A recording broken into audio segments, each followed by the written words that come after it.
Yan, makakasama natin dito sa studio si Police Senior Inspector Marican, Chief PIO ng QCPD. Ma'am, magandang umaga po sa inyo. Magandang umaga po Sir Audrey and sa mga tagapanood po ng balitaan. Ma'am, may mga napabalita pong mga krimen na nangyari sa Quezon City. Kamusta na po ba ang kampanya ng QCPD kontra sa kriminalidad? So now sir, ongoing po ang ating mga anti-criminality operation. Pinaalalahanan po ulit ng ating District Director, si Police Chief Superintendent Richard Albano, lahat ng mga station commanders sa Quezon City na mas paigtingin pa po ang ating mga programa laban sa kriminalidad.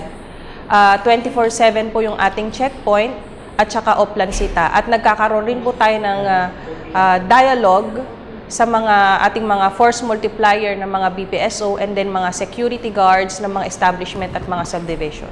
Yes, ma'am, maaari niyo po ba kaming bigyan ng update kaugnay doon sa may nangyaring barilan sa may Fairview kung saan 5 ang nasawi? Ito'y dulot daw ng pamamaril ng riding in tandem. Ano na po bang update sa kasong yun? As of now, sir, na-file na po namin yung kaso against dun sa suspect na si Al Said Mendelano. Ito po ay 4 counts of murder. And ang recommendation po ng piskal dito is no bail. And we are also have an ongoing manhunt operation against gunman na maril doon sa Fairview. And hopefully in due time, mahuli na rin po ito. Meron po ba kayong isinet na timetable kung hanggang kailan dapat na mahuli ito? At kayo po ba yung malapit na? Meron na po ba kayong mga lead kung nasan itong nagtatagong kriminal? May lead na po tayo, sir. And with regards sa timetable, ang ating pong direksyon is as soon as possible. Ma'am, meron po kami mga naging guest dito, mga ilang buwan na yung nakakalipas, kagaya nga doon sa may report ni Julius Disamboron kanina, na may kampanya ang Quezon City Police District sa pakikipagtulungan sa mga nagmumotor. Kamusta na po ang programang ito? Ito po ay ang programang Anti-Motorcycle Riding Criminals o mas popularly known as the Placa Vest. As of now, sir, it is ongoing sa public hearing sa ating Quezon City local government.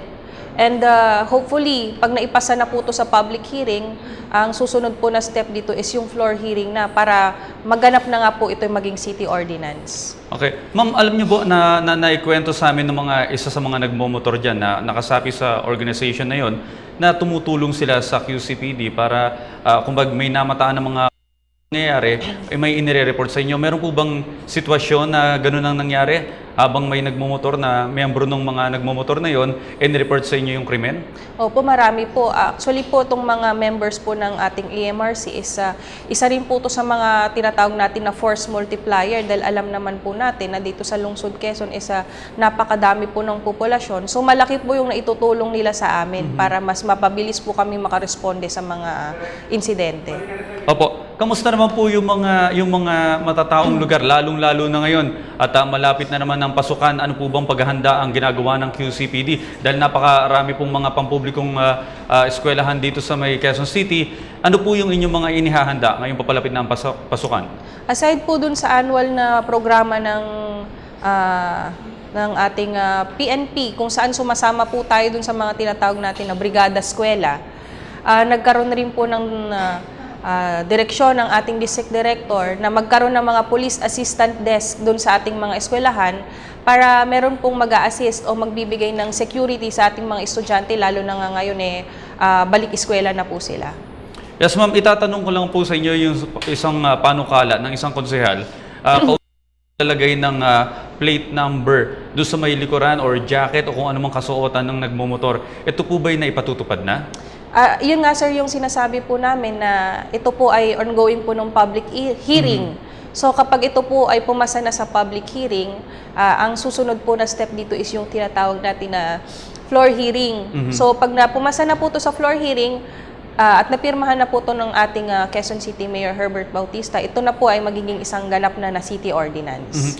Ibig po bang sabihin ng ordinance na ito, maging yung mga hindi taga Quezon City, pag dumaan ng Quezon City, dapat may plate number yung kanilang jacket?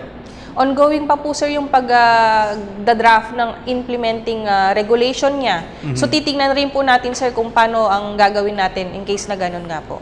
Okay ma'am, bilang panghuli, ano po ba yung maaasahan namin sa QCPD ngayong mga bago niyong programa? Kung meron po, maaari niyo pong banggitin ngayon.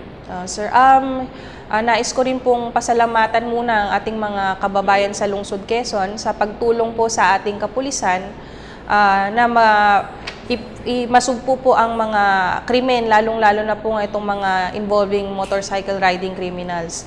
And then ang po natin is hinihikayat po natin sila na makipag-join sa ating mga kapulisan para mas paigtingin pa po ang ating mga anti-criminality operations. Okay, maraming salamat po. At sana sa mga mamamayan ng Quezon City, makipag-ugnayan sa QCPD kapag may mga nalalaman ng mga krimen na nangyayari para mas mabilis itong masolusyonan.